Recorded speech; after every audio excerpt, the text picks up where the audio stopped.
Hi, this is St. Jerome of Crypto Experiences, bringing you yet another crypto experience. Today is 12/29 of 2024, and we're almost there to the next year, 2025. A couple podcasts ago, I put out a podcast about Bitcoin shockwave, talking about how the supply of Bitcoin was dwindling and will we get any in the future.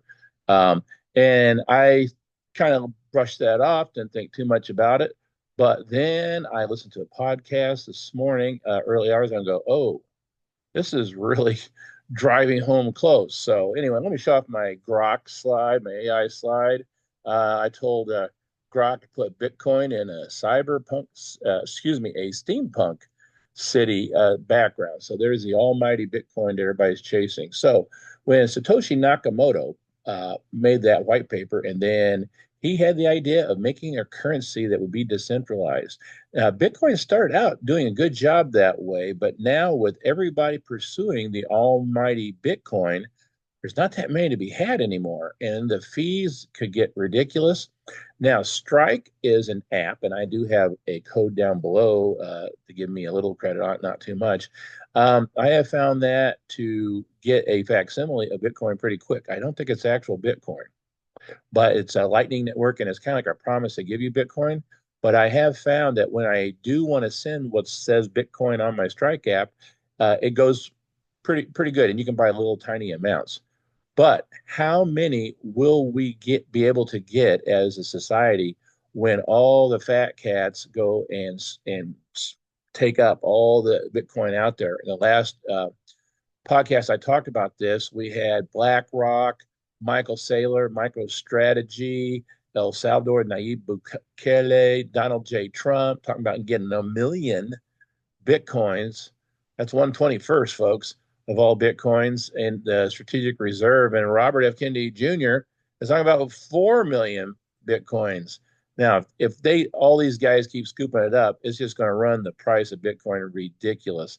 Michael Saylor was talking about zero point 0.1 Bitcoin could be generational wealth in the future. Now, as the person was talking today, he started throwing out some big numbers there. First of all, let me remind you, and this is a calculation I made last time. Say there's 8 billion people in the world, give or take a billion or two. The most that anybody could get if you had even distribution is about 0.0025, and he was calling 0.003. So we were pretty close on that number. Well, if you run that today times the price of Bitcoin today, that's about between 250 to $300. That's everybody in the world, but that's not how we are. We've got people that got hundreds of thousands of Bitcoin and businesses that have hundreds of thousands of Bitcoins. That's hundreds of millions of dollars. That poor old Laszlo, remember him when he bought two Papa Del pizzas for 10,000 Bitcoins? Yowzer, right? That's hundreds of millions of dollars nowadays. So it could be some generational wealth in the future.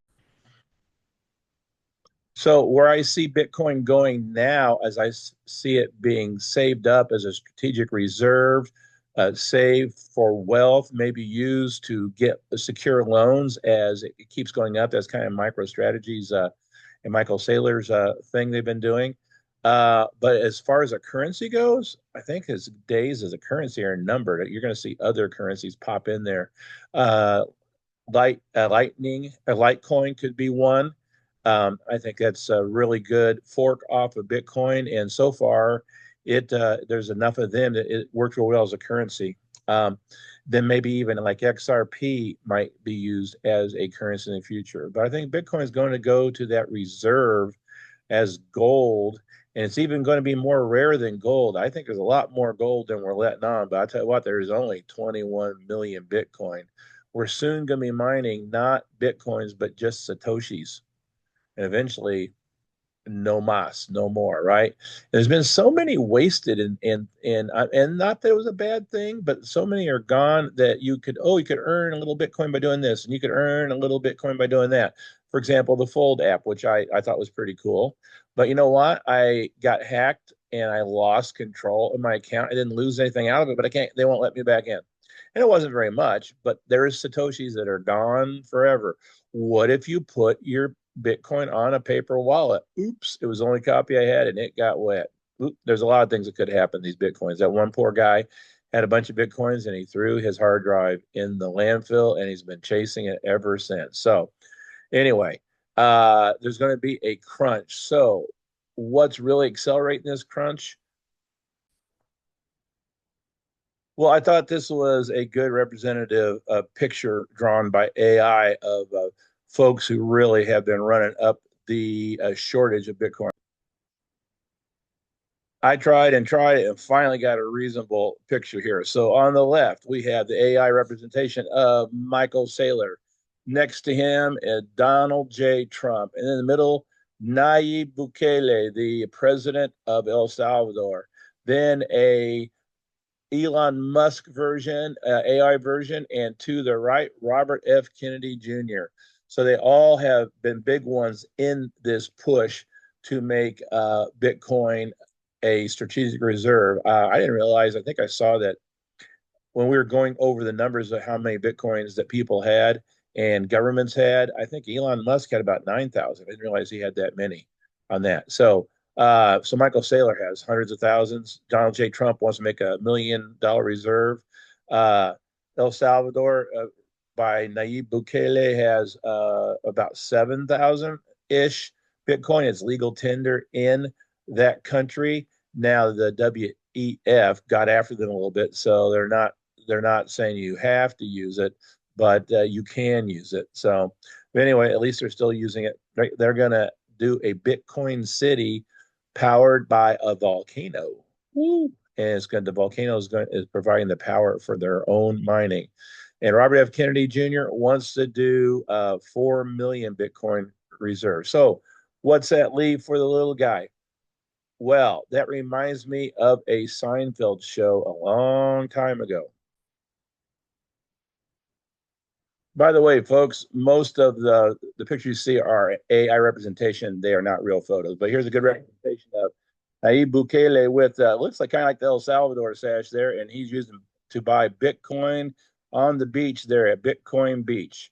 So there's a use of Bitcoin by a fat cat. But what about the little guy? Huh? What about the little guy? What's going on with him?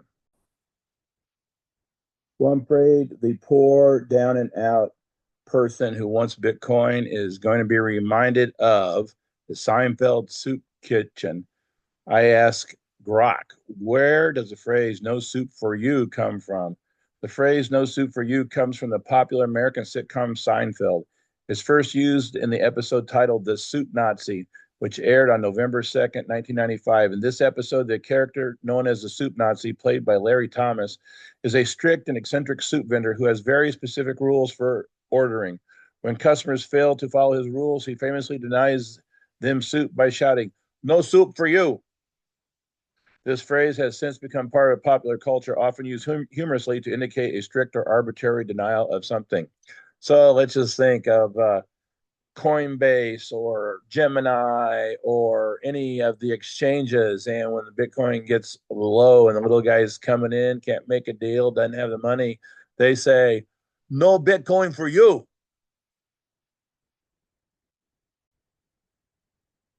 So, what if Bitcoin was a soup?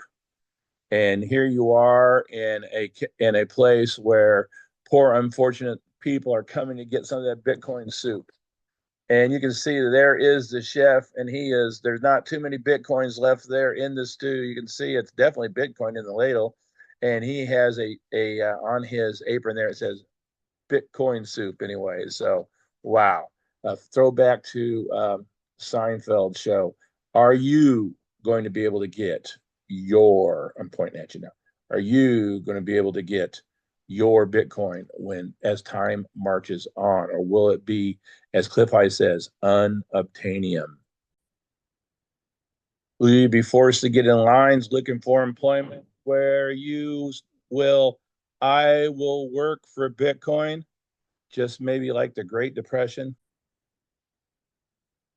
Will you have to search through the rubble after the economic quake and pick up whatever little satoshis you can? Each one of those is celebrating maybe they found a satoshi here in this economic earthquake. Not too many of those bitcoins left. Or will you have to go into the streets and just grab the satoshis that may fall out of the rich people pockets? Are we going to not have any satoshis at all? Will the common man have a satoshi? Well, hopefully you have some satoshis right now. Maybe you can get that point one satoshi that will make you multi-rich. However, don't be disheartened from what I heard this morning. Might you be the one sitting in the throne watching other coins battle it out like XRP and Ethereum for second place, and you just sit back there and enjoy? What if Bitcoin was what if Bitcoin was $1 million of Bitcoin? Then if you had zero point 0.1 Bitcoins, you would have $100,000. What if Bitcoin was $10 million? Then you would have $1 million. What if Bitcoin was $100 million? Then you would have $10 million. What if, and this is, I'm hearing people actually say this, they're thinking like early 2030s. What, because it's getting so rare and hard to get, what if you had Bitcoin was $1 billion?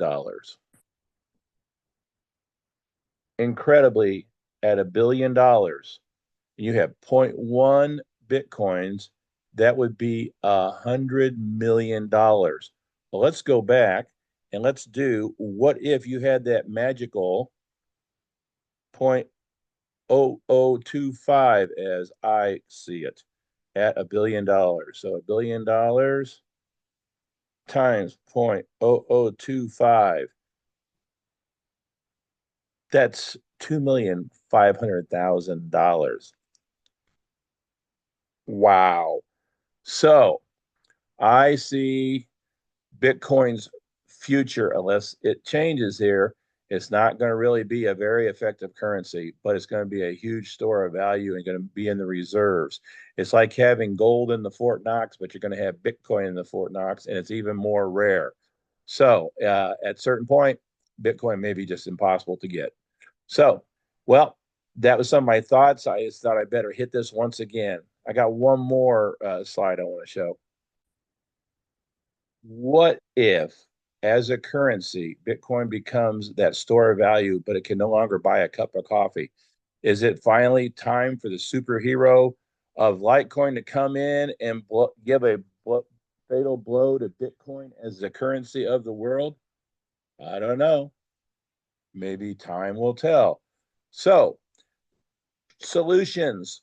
You might want, this is not financial advice, but you might want to put some small parts of Bitcoin away and just hold on for dear life. And maybe have you had the experience of trying to talk to people about cryptocurrency and they don't even listen? Yeah, that's my experience. It's hard to talk to anybody. I like the Litecoin family. We get together 2, 3 times a year, and we're coming from the same brain wave, right? We get it. We realize that fiat the currency is going to crash. Most people are in denial. They have no idea. And what can you put your little green fiat dollars into the whole value? Well, the only two things I see are precious metals and cryptocurrencies. And I do like precious metals. I think there's something tangible you can grab. But scarcity, man, it's hard to beat some of these cryptocurrencies like Bitcoin and Litecoin. And then you're going to have the use tokens like XRP and H bar. People impress me. Say something about H bar. H bar, that was my number 2 pick, by the way, if you remember. And Stellar Lumens, XLM. So you might want to get yourself, not financial advice, a little Ballet wallet. And that is like the fancy pants of paper wallets because it's not made out of paper, it's made out of steel. And if you want to get really fancy, you can get one that's gold plated. So the steel ones now are selling. Sometimes there's some sales like for two packs or 4 packs or something. Holiday special it just had, right? But the price now is $39. But they will store over 100 coins. Now, how do they work? Let me pull one back up to look.